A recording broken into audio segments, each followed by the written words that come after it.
ሻሎም ሻሎም ቅዱሳን እግዚአብሔር ቤተሰቦች እንዴት ናችሁ? ደህና ናችሁ? ሁሉ ሰላም ነው? ዛሬ የጌታን ቃል አካፍላችኋለሁ። የጌታን ቃል ማካፈላችሁ በትንቢተ ዳንኤል ምዕራፍ 6 ያለውን ሐሳብ ነው። በኢየሱስ ስም አነበዋለሁ። ዳርዮስም በመንግስቱ ሁሉ ላይ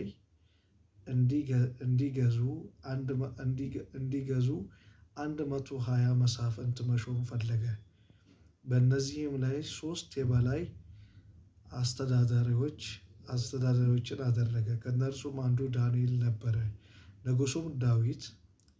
ንጉሱም ጉዳት እንዳይደርስበት መሳፍንቱ ተጠሪነታቸው ለሶስቱ የበላይ አስተዳዳሪዎች እንዲሆን ተደረገ።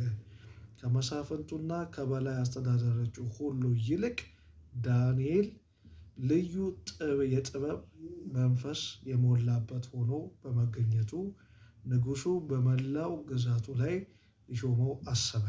ክብር ለኢየሱስ ይሁን። ኢየሱስ ጌታ ነው።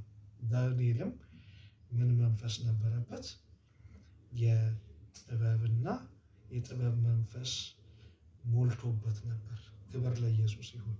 አሁን በዚህ ዘመን የሚያስፈልገን በአዲሱ መደበኛ ትርጉም ላይ ዳንኤልም መልካም መንፈስ ስለነበረበት የብልጫ መንፈስ አገኘ። ክብር ለኢየሱስ ይሁን። አሁን የሚያስፈልገው የብልጫ መንፈስ ያስፈልገናል። ክብር ለኢየሱስ ይሁን። ኢየሱስ ጌታ ነው። ይህ ደግሞ የሚመጣው እግዚአብሔርን በመስማት በመታዘዝ እንዲሁም ደግሞ እግዚአብሔር በሚወደው መንገድ በመሄድ ነው። ስለዚህ እግዚአብሔርን ሰምቶ እግዚአብሔርን ታዞ ወደኋላ መቅረት አይቻልም። ክብር ለኢየሱስ ይሁን። ተጽዕኖ ፈጣሪ መሆን ይቻላል።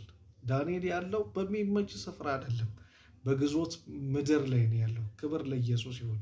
ግን እግዚአብሔር ከሱ ጋር ነበረ። ኢየሱስ ጌታ ነው። ስለዚህ እግዚአብሔርን መታዘዝ፣ እግዚአብሔርን መስማት ማትረፍ ነው እና ድል ነው፣ ክብር ነው። እንዲሁም ደግሞ ተጽዕኖ ፈጣሪ ያደርጋል። ክብር ለኢየሱስ ይሁን።